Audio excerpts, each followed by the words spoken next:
Yes, slides. Yeah, I'm sure. Did that? It did. I haven't. I think it's working the later, but it's not changing. Maybe it's like a big slide. Oh, you know what? How about I actually plug this in?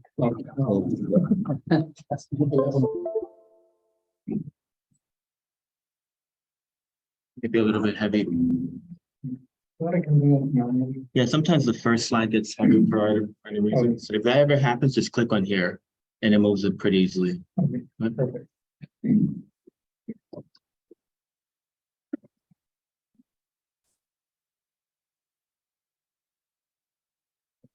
Good morning to everyone. My name is Javier Rivera and my partner is John Marie del Valle Gonzalez. And today we're going to be presenting the article titled Biomolecular Interaction, Anti-Cancer and Anti-Angiogenic Properties of Cobalt-3 Chip-Based Complexes. So, hi everyone. As Javier said, my name is Marie, and we are going to be discussing this article. So, as for background, we know that the accidental discovery of cisplatin really has kind of paved the way towards exploring anti-cancer activity and therapeutic potential of metal-based drugs in general, which has led to the increasing interest in other coordination compounds serving as alternatives to cisplatin, which, despite its success and it establishing itself as the gold standard, it has some limitations, such as like the lack of specificity, the severe side effects, the acquired resistance, which some of these coordination compounds have been able to overcome. And as an example of said coordination compounds is the cobalt complexes, specifically the ones with SCIF-based ligands, and more specifically the ones who are here, cellophane and Salin. And they have demonstrated promising and worth researching anti-cancer activity in selected cell lines, like the MC breast cancer, the A4031 epidermoid, and the HeLa cervical cancer cell lines. Slide. So this article is also quite interesting because it explores angiogenesis, which is basically the formation of new blood vessels out of pre-existing ones. And then the question arises, if our focus is to assess the anti-cancer activity, why are we so concerned with the angiogenic properties of the compound? Well, as it turns out, angiogenesis plays an important role in cancer. It is associated with tumor growth because these tumors depend on a blood supply, and these tumors can even send chemical signals to stimulate the angiogenesis. Therefore, if the angiogenesis does not take place, then the tumor cannot continue on its growth. Also, it plays a role on metastasis as these metastatic cells migrate using these blood vessels. Next. So, as mentioned by John Marie, the complexes that we're studying in this article are Salin ligands or Salin-like ligands. And these ligands are a type of chip-based. They're easily obtained from a condensation reaction between one equivalent of a diamine and two equivalents of a aryl ketone or aldehyde to obtain the tetrahedral Salin or Salin-like ligand. Afterwards, the tetrahedral ligand can be methylated via different reaction paths and using different metal precursors to obtain the desired metal complex. So the interest with these chip-based complexes is because they have presented exceptional catalytic activity and biological properties. And one of the most important features of these complexes is that they can be tuned by adding different substituents to the ligand backbone in order to enhance its biological properties. Here, I'm presenting a couple of silent chip-based complexes that I found in literature that have been used because of their, specifically because of studied because of their anti-cancer properties. The first one is a titanium silent chip-based complex that is presented to have 30 times more active than cisplatin with human breast cancer cells. Then we have this other manganese silent-like complex that has been found to induce apoptosis in human breast cancer cells. And finally, we have this other article that presents a family of chip-based metal complexes. And specifically, the manganese one is the most show the best biological activity, being cytotoxic towards liver, breast, and colon cancer cell lines. So as for the objectives, the researchers sought to understand the complex's binding properties to the relevant biological species, such as DNA and PSA. Also, they sought to assess its anti-cancer activity in vitro on the A549 human cell cancer lines. And finally, they sought to assess its anti-angiogenic properties in vivo using chicken embryos. Slide. For the mentioned objectives, then they performed the studies on the binding properties using spectroscopy, electrochemistry, DFT theoretical calculations. And then they performed cell viability assays, fluorescence microscopy, and cell cycle analysis. And finally, they used the chicken chorioallantoinic membrane in vivo assay, or CAMP for short. Slide. So, as mentioned, the complexes that were studied were silent and silophene ligands complexes, sorry. And the first part of the reaction was basically a template reaction using standard silent and silophene ligands in combination with cobalt acetate tetrahydrate at room temperature in methanol for 30 minutes to obtain then the cobalt-2 chip-based complex. Afterwards, the complexes were refluxed for 3 hours in an oxygen atmosphere to oxidize this metal center to obtain the cobalt-3 complex. And with that, it allowed the possibility of the ligand, which is dodecilamine, or DA for short, to coordinate through the actual positions to help with the binding with the different species that we're going to be seeing shortly. Additionally, the complexes were characterized by FTIR, HNMR, carbon NMR, and SEMS. Going now into the binding properties of the chip-based complexes, in this case to DNA, as mentioned, spectroscopy play a huge role in this. The first images, A and B, show the absorption spectra of both complexes and in the presence of different concentrations of DNA. And it shows that adding DNA reduces the absorbance and indicating that there's some kind of interaction between DNA and the metal complexes. Following that, the binding constants were obtained from these plots, from these graphs, and it was observed that complex number 2, the one with the silophene ligand, show a higher binding affinity towards DNA.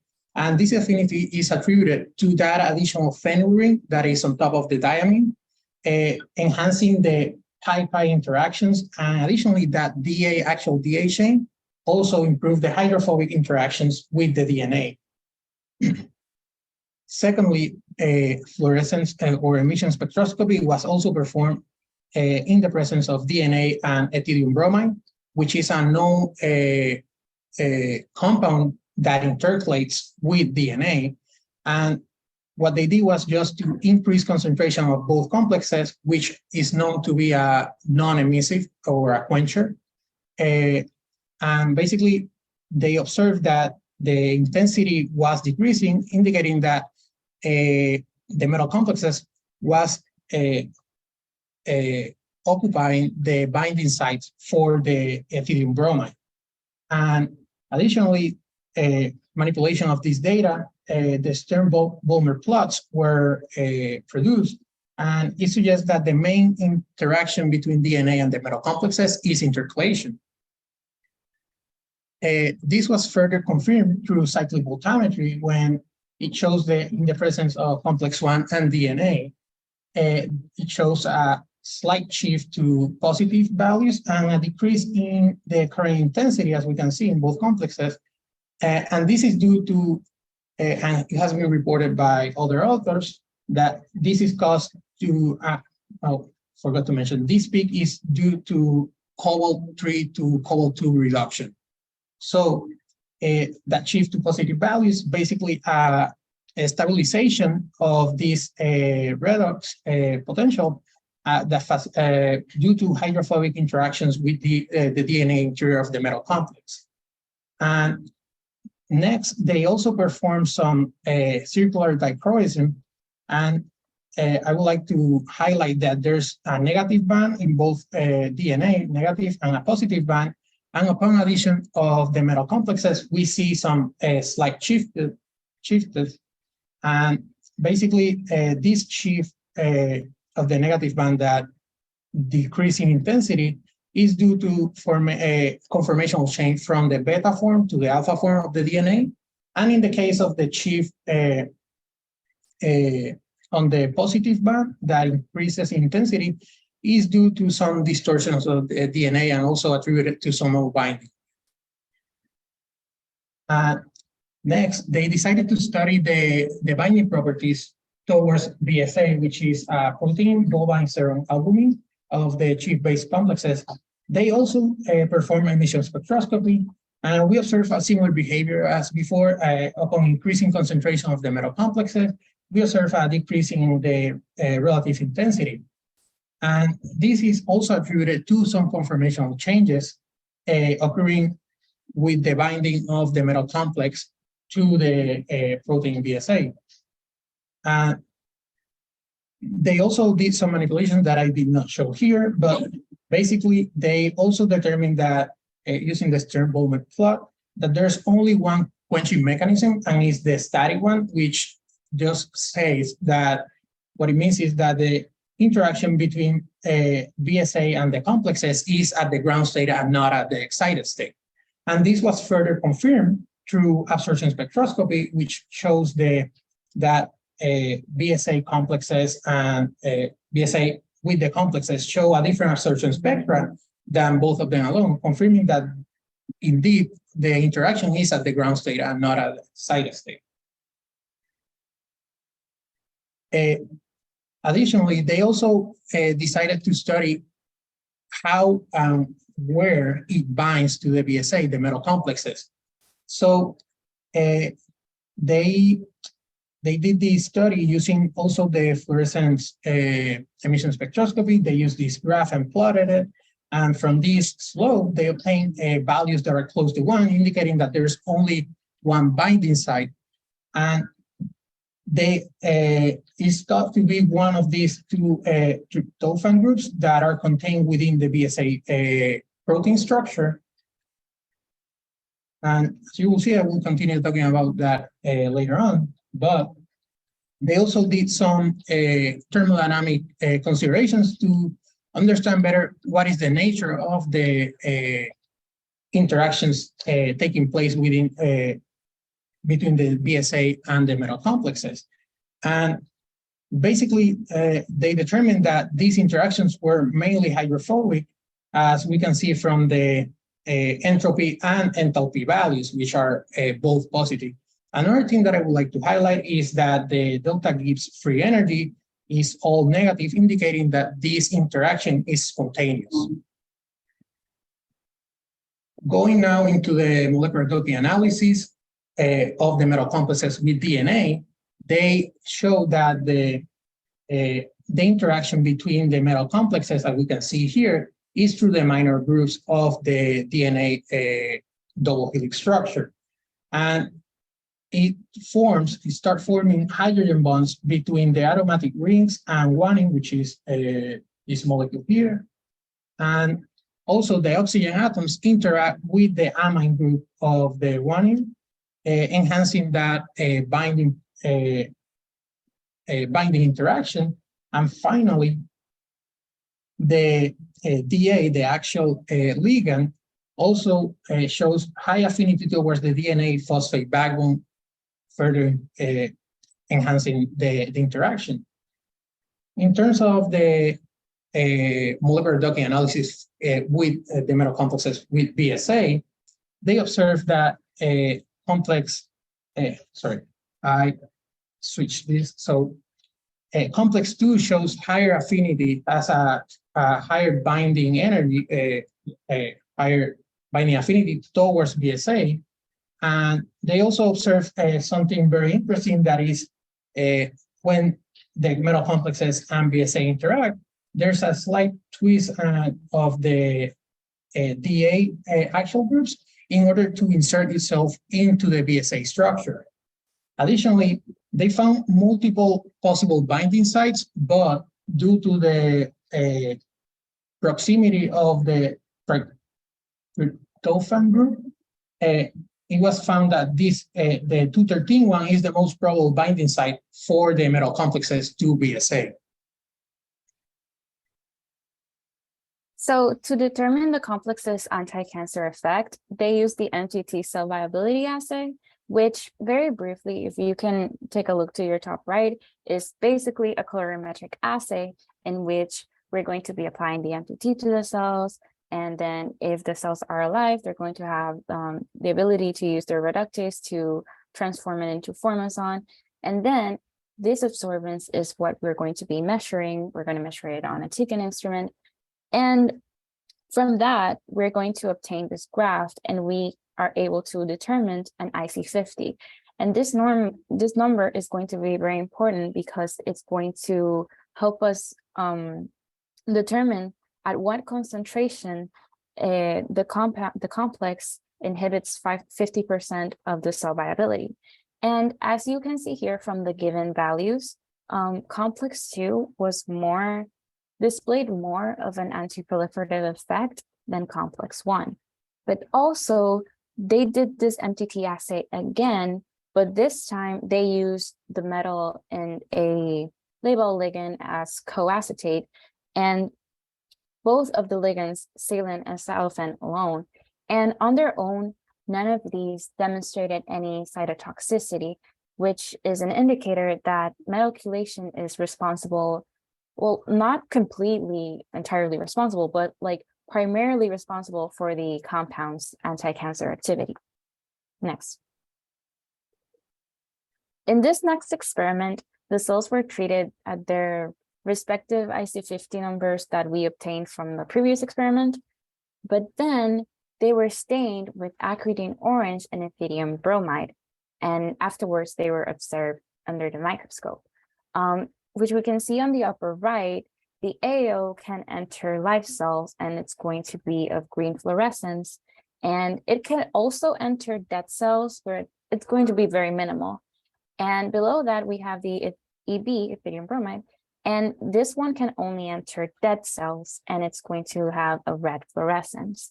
And as we can see from the microscopic image, from the fluorescence microscopy images below, apoptosis was detected in early and late stages, as seen from the morphological changes, such as fragments of chromatin, apoptotic body formation. And necrosis was also detected through the red fluorescence of the nuclei. And below in the graph, we can see the percentage of viable, apoptotic, and necrotic cells. Next. So for this experiment, the cell cycle was assessed through flow cytometry and using the propydium staining iodide staining. Basically, what this dye is going to do is that it's going to permeate the cells, and then it's going to stain their DNA. And what that is going to tell us is it's going to reveal the quantity of cells in each of the phases. And you can see here illustrated the cell cycle in each of the phases. As we can see from the graphs below that illustration, these represents the total cell fluorescence, in which the G0, D1 phase is represented by green, the S phase is yellow, and the G2 phase, M phase, is represented by blue. From those graphs that you're observing there, we can see an accumulation of cells mainly in the G sub 0, G sub 1 phase, which is the one represented by green, as I said. And we can also see some in the D2M phase, which is the blue one. This can also be seen in the histogram that's representing the percentages of the cells. But what this means, what this accumulation in the D sub 1, D sub 0, D sub 1 phase, is that the cells are inhibited in division and ultimately end up in apoptosis because of the checkpoint arrest. However, the ones in the D2 sub M, in the D sub 2M are cells that had already made it through the S phase before the treatment, but ended up in the arrest as well. Next. So in regards to the anti-angiogenic properties of the complex, to determine these properties, they use the chicken chorioallantoic membrane assay.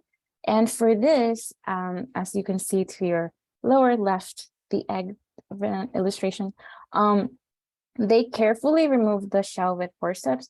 They have to be very careful not to damage the generating blood vessels. And what they're going to do is that they're going to take some sterile paper filter discs and they're going to be soaking them in the solution with the treatment, which in our case is complex 1 and complex 2. They're going to be soaking them and then they're going to be placing it around the embryo, specifically on in the places that the blood vessels are generating. And in the graph, we can see an inhibition from both complexes on the parameters. And the parameters that we look for in this assay is the length, the size, and the junction of the blood vessels.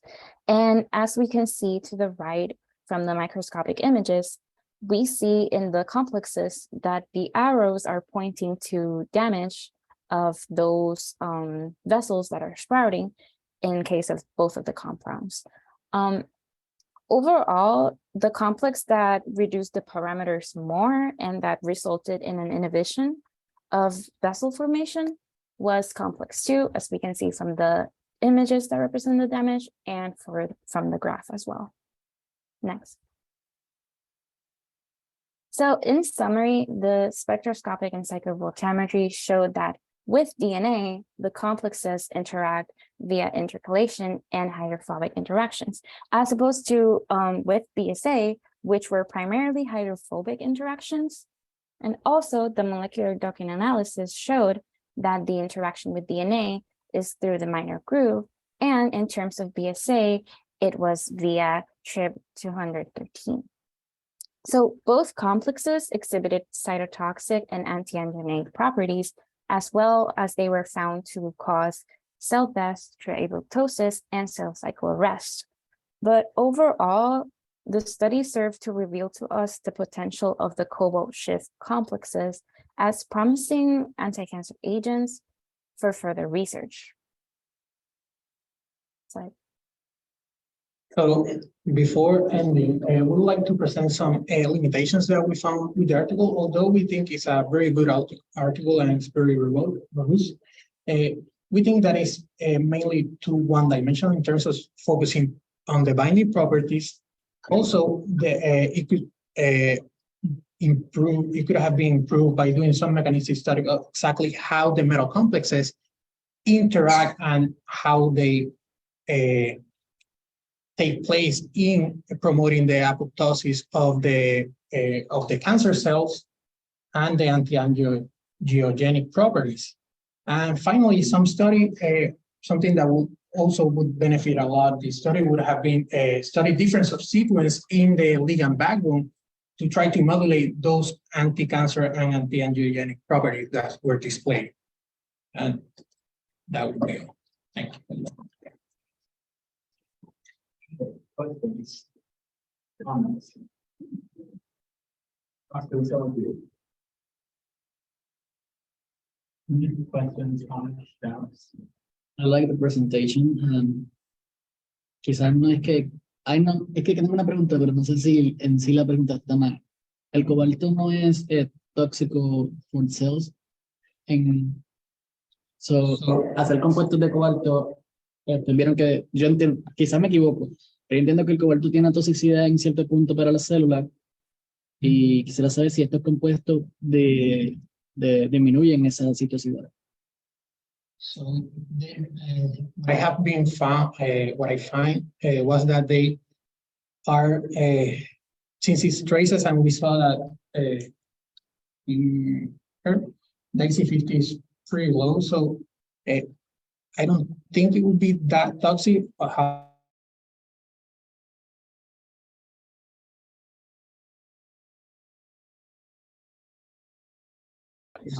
Oscar, so the cobalt was not like free, like they didn't do the other MTT assay with like free cobalt and they throw it like directly on the cells.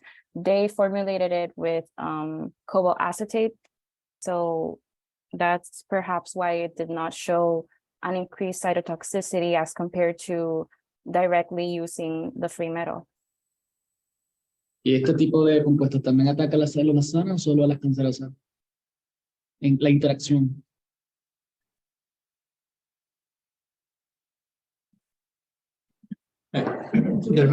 Pues este tipo de assay se hizo solamente en las A549 cancer cells, por lo que pues entiendo que ataca a las de cáncer, pero Hicieron una comparación con células sanas.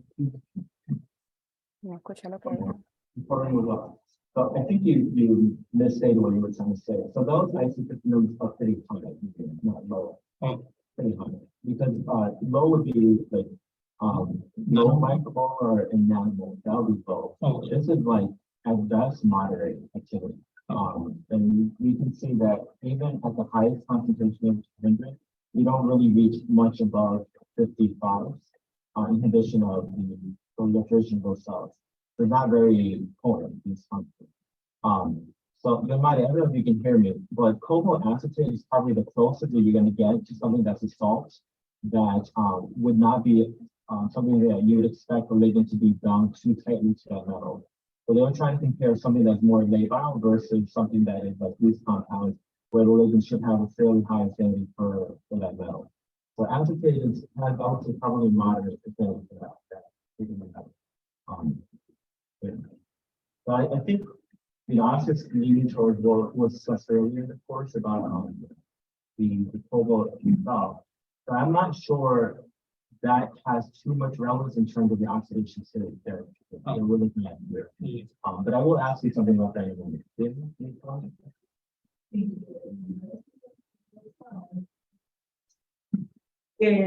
Yo creo que eso va a alojarse entonces de la resistencia de reproducción abierta que las células cancerígenas. Sí, pero hay que tener en cuenta. Tal vez ahí. No necesariamente, porque hay unas drogas como triapina que también puede atacar directamente a una célula sana de igual forma. Y esa es la complicación que tiene triapina sola realmente.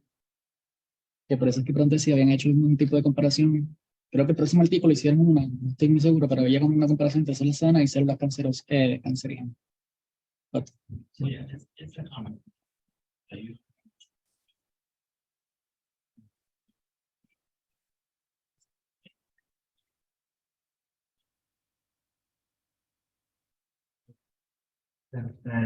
Yo quería preguntar, como que yo estoy aprendiendo de metales ahora.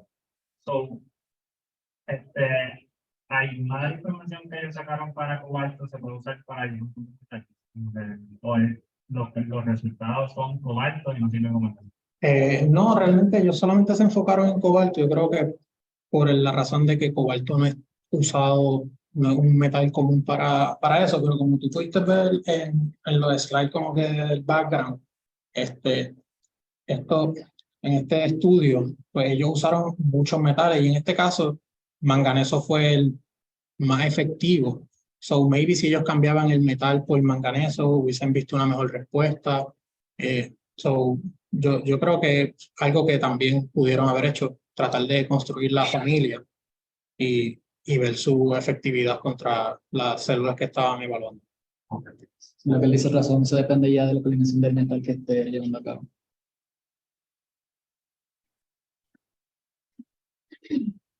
The only thing that I have a person that's that it's maybe towards certain it's finding the fans.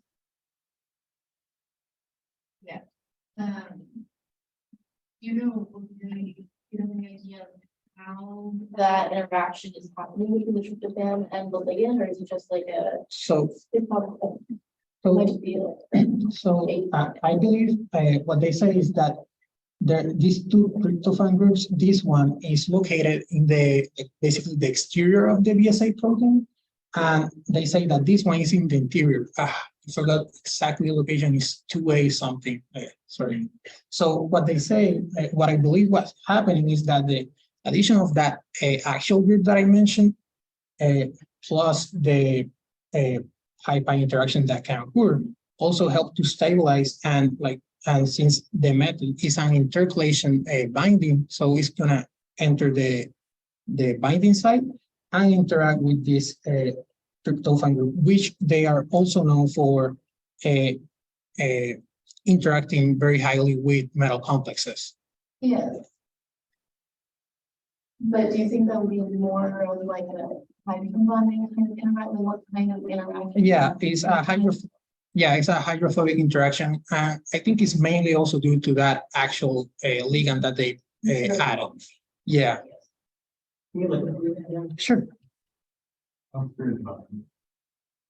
And that. Yeah, it's this one. And so I have to probably see the hydrophobic part. Because next thing I would. Long. That was aliphatic, and then you have like the tryptophan, which is aromatic. Yeah, Where's the hydrophobic? I guess because they're like, I guess against water, but you have something that's like. the phosphate. That was for the phosphate for the DNA. They don't go too much in deep with that, but I probably believe it should be like aromatic. Close to what she's saying, it has to be some sort of hydrogen bonding that then stabilizes that interaction. You have the long chain, as she points out, so you have on the end, amine group. Yeah. It must be interacting with. The amarin or the For that to then somehow be hydrophobic, like see it in water. Yeah. And that, but yeah, that's fine. I do have a question, Heather. So going to the electrochemistry part, so we're looking at these grams, right? And to me, so you can correct me. To me, it seems like we're looking at a reduction process that's irreversible, even in the presence of DNA, right? Yeah. Okay. So it looks like the cobalt, I think that's the cobalt is going to reduce from 3 to 2. Exactly. And then it doesn't come back. What can you make of that? What does that mean? So what I would think is that there's probably a release of that axial group, and then it probably goes back to the cobalt 2 complex and is stable there. Probably if you go to a different potential window, you will probably see probably a reversible redox process. So what I believe is that there's probably some release of that axial ligand, and then it's not reversible to go back on. You feel that then the cobalt should fit, right? And then it's a matter of the compound no longer remains intact. Because of that reduction process. And because it would be interesting then for them to have done just the cobalt 2 version and us to see what that looks like. Obviously, it's not in the presence of DNA, or maybe even in the presence of DNA. Yeah. Because that would be an interesting comparison to make. Or what does that look like versus what this is?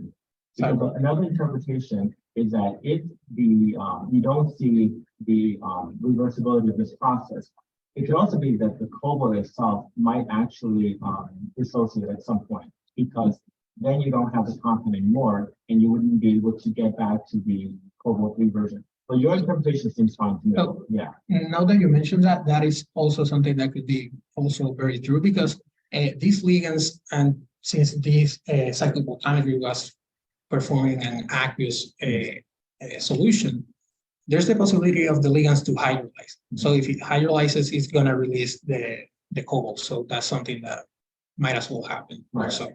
Yeah, and then at that point, maybe redox activity could, with the cobalt itself, could stay faster, going more in line with this question about what the full going in is. It's three-dimensional models again. So, I think that's basically, I'm gonna say, that remind, I think that's the statement. It was a statement about metal chelation being important.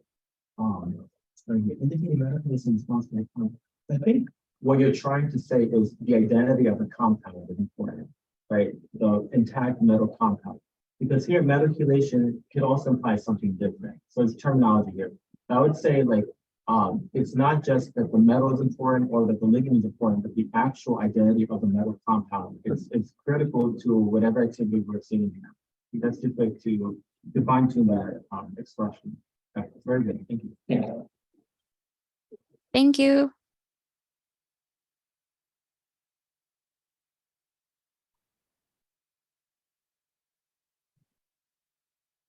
Brenda, are you there? Yes, I'm here. All right, but I cannot download your presentation, so you have to project.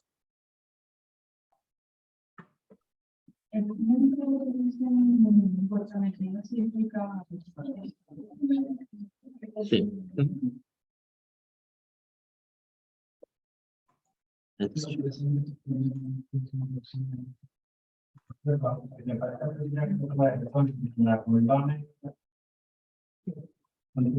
Oh, the behavior. El fotograma se completa, pues, reversible. Si no, I'll show you. Let me just a second here. Did you understand that? No, I'm not talking about you. I'm asking him. That second piece, they really look at it, show you for more than body in that history that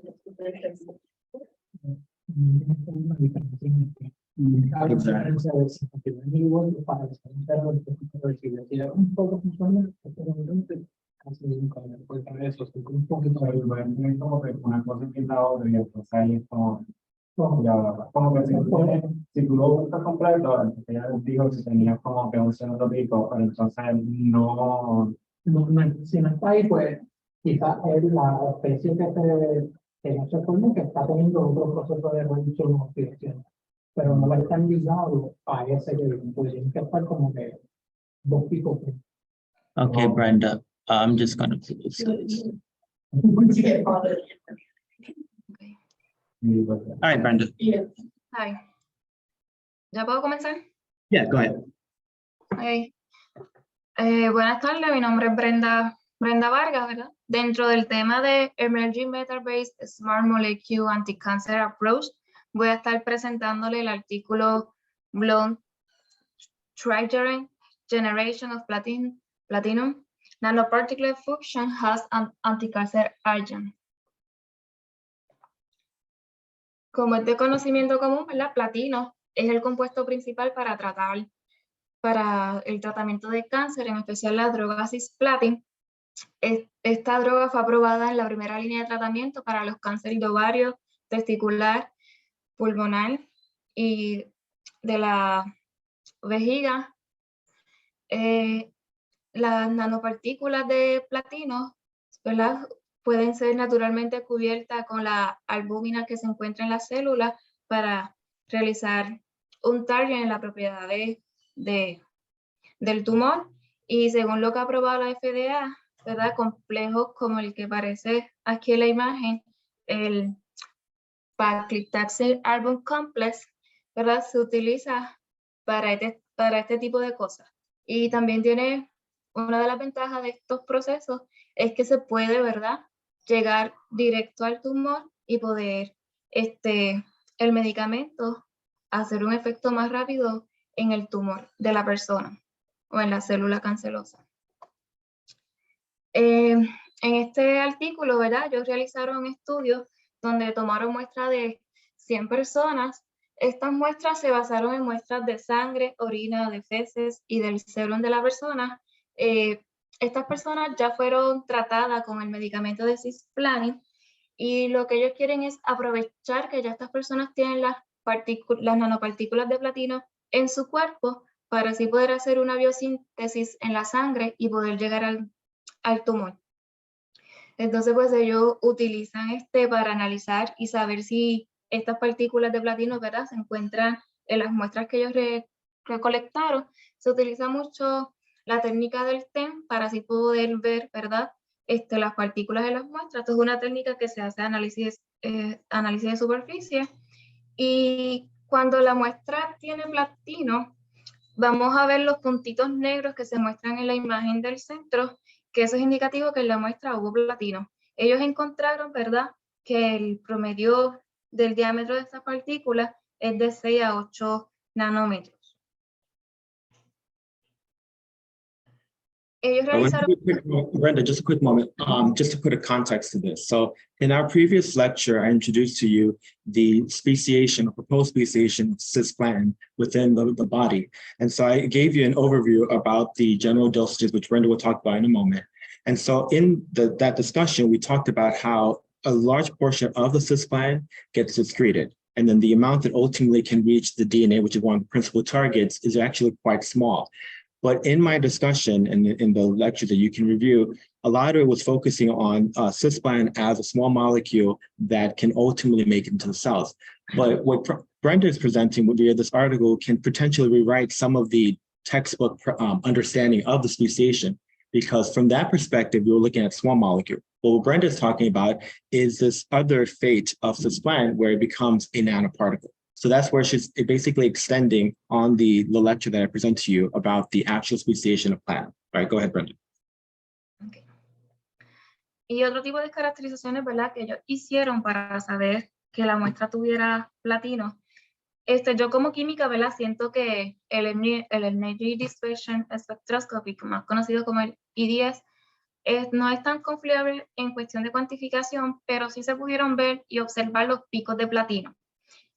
Al estas muestras, ¿verdad?, ser muestras de humanos, así como que de sangre biológica, pues como que encontrar una técnica que sea bien precisa en caracterizarlas es un poquito más complicado hacer muestras biológicas, por lo menos para saber qué tipo de platino nosotros tenemos en la muestra, cuál plano, ¿verdad?, del platino es el que está actuando en el momento de acercarse al tumor, pues ya es un poquito pues complicado de acuerdo al tipo de muestra.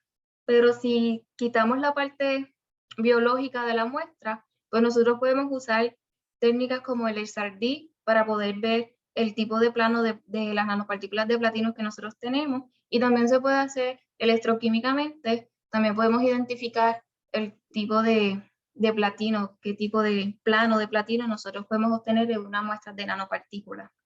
Ellos también hacen UV visible, ¿verdad?, para determinar el pico de absorción, y ellos determinaron que ese pico de absorción es 265 nanómetros. Ellos usan un TEM biológico, ¿verdad?, un Biological Electron Microscopy para hacer este tipo de muestras, y aquí pues se puede ver las nanopartículas de platino en los puntitos negros, y también ellos hicieron un análisis de tamaño, pero el análisis de tamaño, ¿verdad?, que fue reportado en el Dynamic Light Spectroscopy, conocidos por sus siglas como DLS, pues dio un tamaño de partícula de 86 nanómetros. Y esto se adjudica, ¿verdad?, que estas partículas no solamente es el platino solo, sino que está acompañado de las moléculas de agua y de los aminoácidos y de las proteínas que tenemos en el cuerpo. En este caso, ¿verdad?, se estaban analizando con el buffer de fosfato, el PBS. Y también ellos analizaron, ¿verdad?, para ver si había alguna diferencia entre el buffer de fosfato y el de fetal bovine serum. Y como se ve en la imagen, el A y el B son muy similares en el zeta potential, que no hubo una gran diferencia entre ellos. Otra manera, ¿verdad?, es el mecanismo de la formación de las partículas en la sangre de platino. Ellos hablan de la albúmina, que es el mejor componente, ¿verdad?, ya que el cuerpo está en el serum, es lo más que se encuentra en la albúmina, y ellos dicen que el serum albumin juega un rol muy importante en la síntesis de las nanopartículas de platino. Y también hablan del Human Serum Albumina, ya que ahí, ¿verdad?, eso es lo que se va a estar utilizando, se va a estar enlazando las partículas de platino. Y aquí vemos un ejemplo de la estructura de lo que es el Human Zero Albumina, ¿verdad? Y los diferentes sitios activos, ¿verdad? Que tiene esta proteína en nuestro cuerpo. Que en esos sitios pues se puede enlazarse metales y otro tipo de moléculas. So one of the important techniques that they used in order to characterize the proteins was the use of mass spectrometry. So we discussed a little bit about this when we talked about a few of the analytical techniques. So here they use MSMS, which is fragmentation mass spectrometry. So essentially what they did was to try to characterize the protein, the corona that's surrounding these nanoparticles. And so they did this by focusing on the albumin-formed nanoparticles, and in addition to the nanoparticles that were isolated from the human serum. And so essentially, just to give you an overview, you can go ahead, Brenda, next slide. Essentially what they did is they take your protein and they use an enzymatic cleavage of it. So the enzyme that they used was trypsin, and combination with reduction alkylation in order to be able to modify a few of the peptides. They take those peptides and they subject them to this mass spectrometry. So the mass spectrometry is going to measure two things. It's going to measure the mass of the different peptides. I see Oscar falling asleep. Mass of the different peptides, very important. And then the fragmentation of those peptides. And so what they're looking at is a form of the peptides called the Y fragments. All right, next slide, Brenda. All right, so you'll see here an example of a spectrum. And so what the spectra is going to be both the MS, which is the peptides or the different peptides, in addition to the fragmentation. And you see them labeled as Y and B. So Y is the portion of the peptide, as you can see here, an example peptide that corresponds to everything that's on the C terminus of the peptide. So it's anything that when it's cleaved and you're looking at the that's whatever fragment is all the way from the actual C terminus. The B ones have to do with the N terminus, but typically the Y fragments is what people actually focus on. All right, next slide, Brenda. And so essentially then, what you're going to collect is the data. So your peptides are going to go through a column. So that's why you have the LC portion, which is a liquid chromatography, because essentially you want to get as much of those peptides identified. So you're putting them through a column. So it's typically reverse phase HPLC. We talked about that previously. And so as you're collecting fractions, those fractions are going to go through the MS detector, and you're going to get this output of Y fragments of all of these different peptides. Now, depending on your time and effort, you can try to do a de novo and figure it out yourself, or you take all this collected information and you subject it to a library. And this library is something that's available. Take your data, you upload it to library. And in this context, we're talking about human protein. So the human genome has been solved. So you essentially take all these fragments, you get what is all this data, and you compare it to standards. What is of the Y fragments of different known proteins that are from the human genome, and you compare these fragments to that. And by the correlation between these matches, you're able to identify your protein. And that's what they did here. So for the nanoparticles that they produce albumin, they saw that it's surrounded by albumin. But the nanoparticles that they isolated, they saw there's actual mixed population of albumin and globulin proteins and an additional protein. All right, next slide, Brenda. And so this is just an example of a type of sequencing of proteins. People use this as far as proteomics, but we're focusing here specifically on a sample that has been isolated. All right, go ahead, Brenda. All right, so this is just basically an example of you get the theoretical spectrum and you get the output. All right, next slide. Pues And so, entonces, go ahead. Mm-hmm. en este artículo, pues también analizaron un espectro, ¿verdad? de masa, donde ellos encontraron un pequeño péptido, una secuencia del péptido del Human Albumin Serum, ¿verdad? Que está compuesto por los siguientes aminoácidos. Tiene cisteína, que aquí pueden observar la estructura de este aminoácido, tiene alanina, serina, leucina, glutamina y lysine. Ellos encontraron, ¿verdad?, que en el espectro ellos tenían estos pequeños pedazos, ¿verdad?, de este péptido del Human Albumin Serum. Y aquí lo pueden ver en las letras Y, ¿verdad? Son los que están identificados, estos aminoácidos que ellos pudieron encontrar usando esta técnica.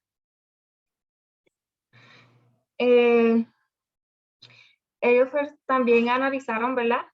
Imágenes de TEM, usando el serum albúmina con cisplatino y lo incubaron, ¿verdad? Usando 50 mililitros de agua deionizada a 36 grados Celsius sin ningún tipo de quelato en una muestra de sangre humana y se pueden observar, ¿verdad? También las nanopartículas de platino. En cambio, cuando usaron el quelato de ECTA, sí se puede ver uno que otro puntito negro, ¿verdad?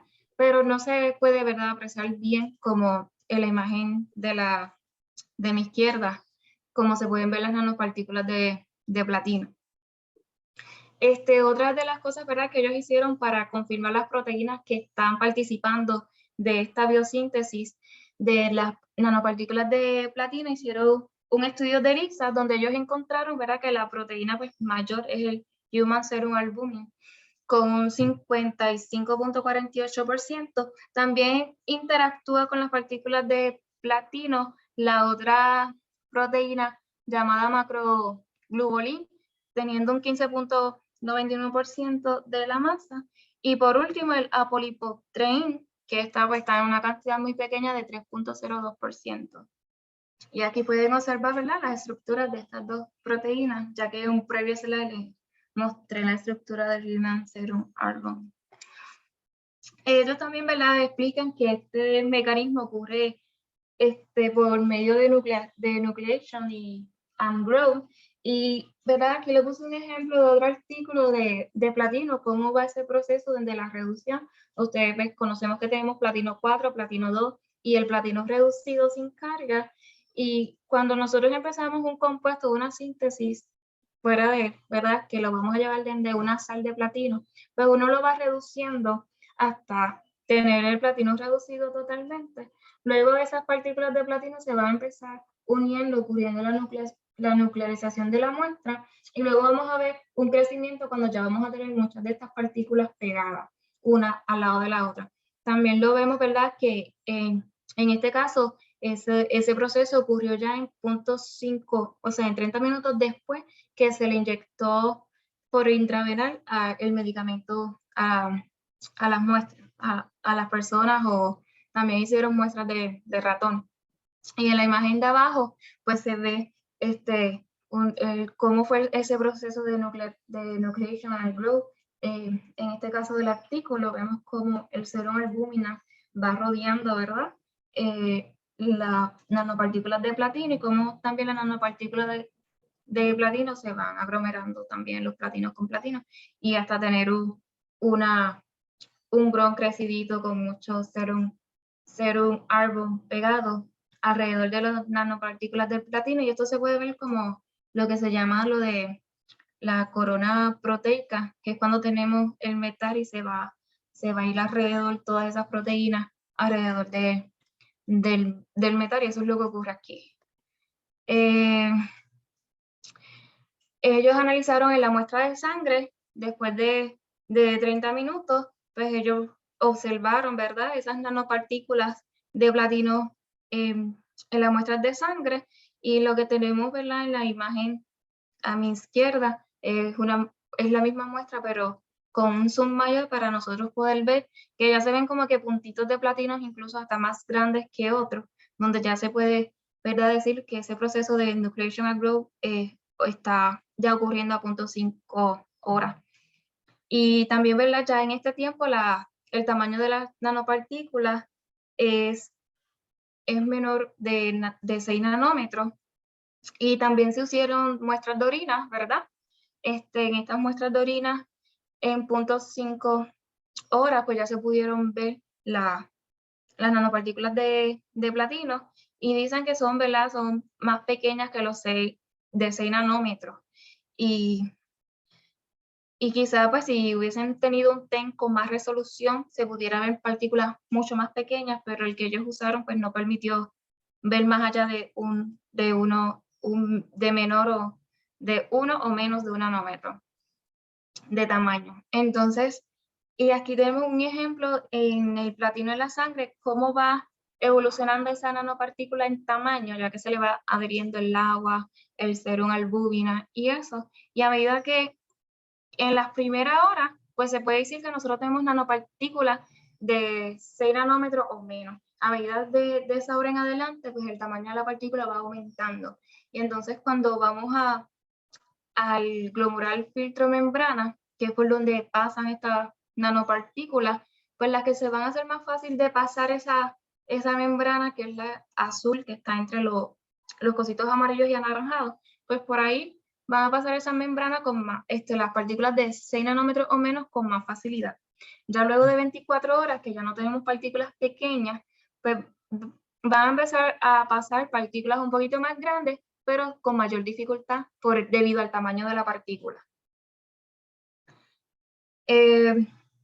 Aquí hicieron muestras de orina, ¿verdad? Ya después de 24 horas, y se pueden ver que luego que pasa un largo tiempo, el número de partículas va a ser mayor en tamaño de los nanómetros.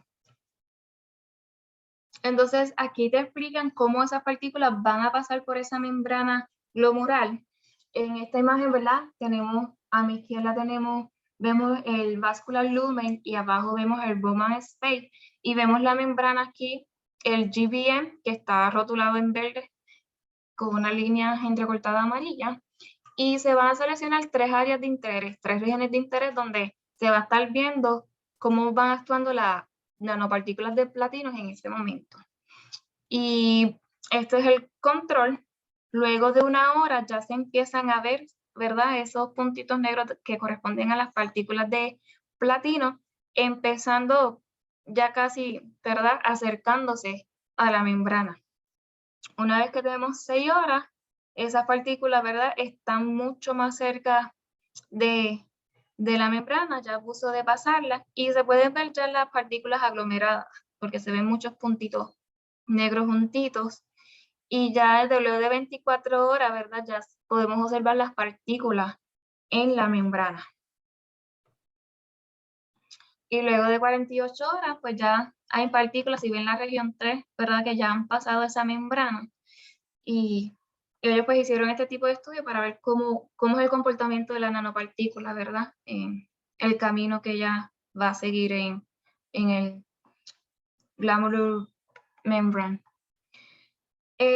Otras muestras que ellos también hicieron, ¿verdad? De 10 pacientes de cáncer, tomaron muestras de tumores, ¿verdad? Y ellos estaban viendo, ¿verdad? Si se reduce el tamaño del tumor en este caso. Y hay algunos pacientes que tienen la terapia que está aquí mencionada, el neoadjuvant chemotherapy, que esto es un tratamiento antes de que la persona sea operada, y usualmente estos tratamientos son para poder reducir el tamaño del tumor. Y estas muestras fueron colectadas de pacientes que ya habían tenido, ¿verdad? 6 semanas con el tratamiento. Y ellos encontraron, ¿verdad? Que en las nano usaron el ICP-MS, que es lo de Inductive Coupled Plasma Mass Spectroscopy, para poder analizar si las partículas de platino estaban presentes o no en el tumor. Y ellos encontraron, si vemos en la gráfica que está en el centro del slide, que cuando están cerca del tumor, ¿verdad? Hay la mitad de cuando estamos en el tumor, que hay el doble de la cantidad de partículas de las nanopartículas de platino. Y entonces ellos también hicieron un estudio donde ellos ven que a medida que pasa el tiempo, aunque no sea la misma cantidad de partículas en el tumor, pero sí permanece por 11 semanas la cantidad de platino en el tumor. Y también lo hicieron, ¿verdad? Con los ratones, y aquí en los ratones encontraron 6 veces más la cantidad de platino en el tumor que cerca del tumor. Ellos también estudiaron el secretive protein acidic and rich in cysteína, que ellos también dicen que juega un rol importante en el tumor targeting de las nanopartículas de platino. Y ellos aquí, ¿verdad? Encontraron que la doble capacidad de las nanopartículas de platino para dirigirse a los tumores, tanto de forma pasiva a través del efecto de permeabilidad y retención mejoradas, como activa a través de la señalación del albumin spark, hace de las nanopartículas de platino un candidato que es prometedor para formar fármacos ¿verdad? Para poder ayudar a llegar al tumor y poder reducirlo antes de poder tener la operación. Ellos pues, usaron ratones y aquí ellos hicieron un estudio usando el Single Photo Emission Computed Tomography, donde ellos pues, ¿verdad? Pueden ver la región del tumor es lo que está en circulito y cómo a medida que va pasando, ¿verdad? El tiempo, vemos las partículas en esa región y vemos cómo se va reduciendo, ¿verdad? El tumor luego de 48 horas. Y todas estas muestras se hacen con inyecciones intravenosas, ¿verdad? En los ratones. Y aquí hicieron una biodistribución de los tumores. Aquí están comparando el serum albúmina con cobre y solamente las nanopartículas de carbono con cobre. Y ven cómo aumenta, ¿verdad? No hay mucha diferencia entre todos, pero en la sangre sí hay una gran diferencia, ¿verdad? Del tiempo que pasan estas partículas.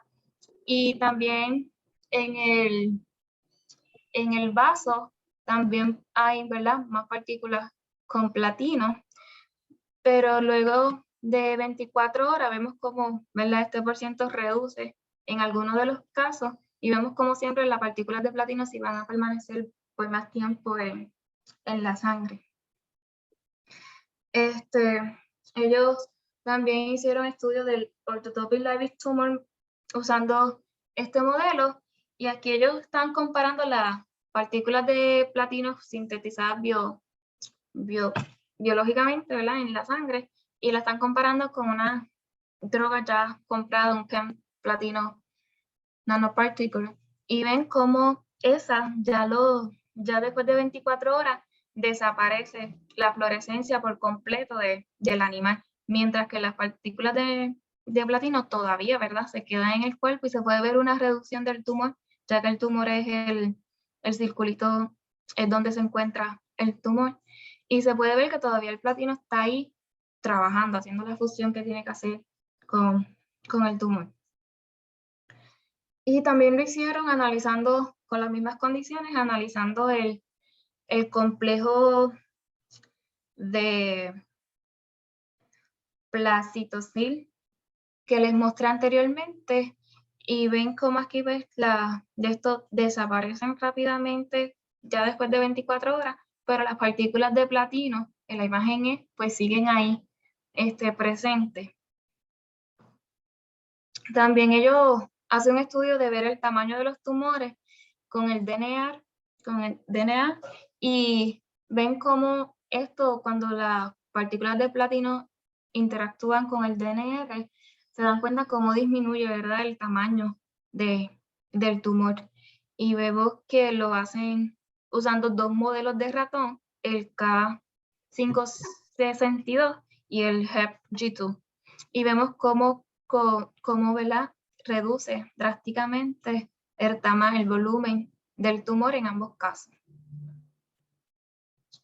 Entonces, aquí hace un estudio de la apoptotic rate y el mayor que tiene son las partículas de platino en las que interaccionan con el DNR en el caso del ratón K562.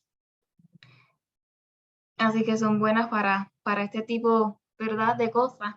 Y ellos también hacen un estudio de ¿verdad? Si son tolerables, si son tóxicas o no, y tienen buena biocompatibilidad, es favorable y no le hace, ¿verdad? Daño a los mamíferos, en este caso que se probaron en ratones como tal.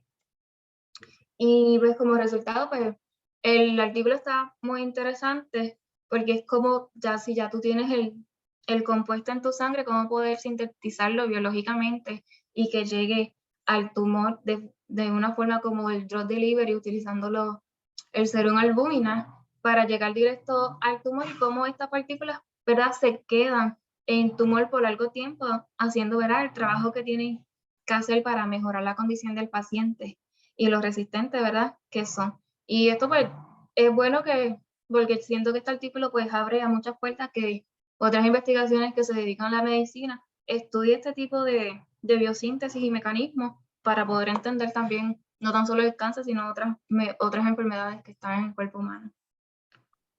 Pregunta. Javier. Tengo dos preguntas. Como habíamos estudiado ya, ¿verdad?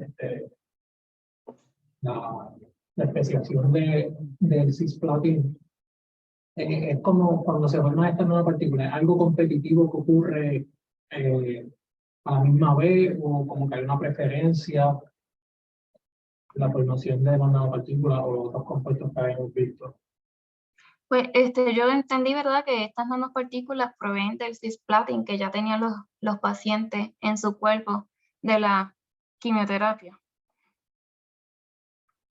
Y con lo del serum albúmina, pues se logra como que hacer esta biosíntesis del mecanismo. So to answer Javier's question, it's part of the speciation. So you're going to probably have some small molecule portion speciate and some part of that will get triggered by albumin, it seems, and form these nanoparticles. These are actually isolated from humans. So it looks like it actually is part of the speciation from the original compound. So I'm not sure if competitive is the correct terminology, but it's part of that speciation, yeah. La otra pregunta era con respecto al slide que tú presentas, las nanopartículas que fueron como que compradas por las que fueron formadas biológicamente. ¿Sabes por qué es que se tarda más las que fueron como que se encuentran como que dentro de... Exacto, ¿por qué se tarda más en introducir el tumor o poca concentración? No sé. Ellos lo que dicen que estas nanopartículas, ¿verdad?, como que no se quedan tanto tiempo como las que usaron para hacer las que ya estaban en la sangre, en el tumor. Y como no están tanto tiempo interaccionando con el tumor, pues quizás por eso no lo reduce como lo reduce la nanopartícula que ya estaban ahí. So to answer Javier, I think it's because the synthesized ones don't have a layer of protein and maybe don't have enough time to form a layer of proteins, which the platinum nanoparticles that were produced in the body do have that protein corona. And so the article talks about how the interaction between albumin and the spark protein creates a sort of a targeting of the tumor. And so it probably explains why it has a longer longevity on the actual tumor. And because of that longer longevity, you see that the tumor size in the next slide is actually more reduced than those synthetically made. Go ahead, Carmen.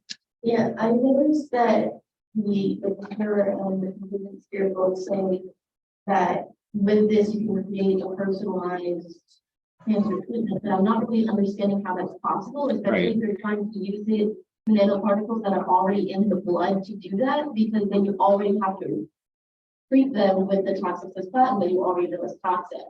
In addition to the fact that the one that worked the most was when they functionalized the nanoparticles with DNR, which they already say is still toxic. So I'm confused as to how this is seen as a Personalizable, customizable.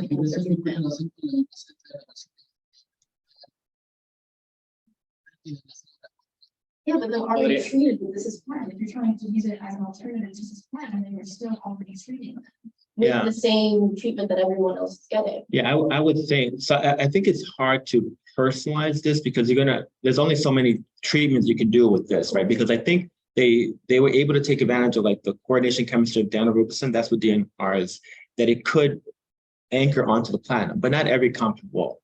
So you're going to have a limit as to what can possibly, because they were able to basically take some of the protein and I think they cleave some of it, right? So that you have some sites to anchor onto, and then you're able to put that drug. But how effective it would be with different compounds, that'd be tough. So I'm not sure how personalizable this could really be.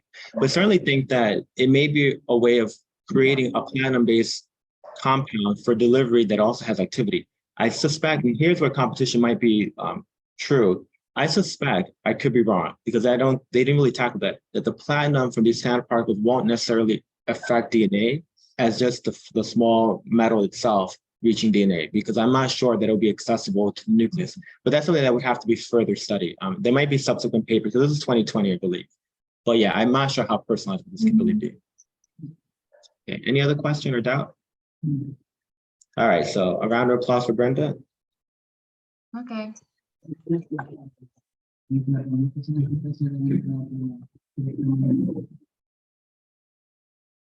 right, Brenda, and see you later. And also, Yulmari, see you later.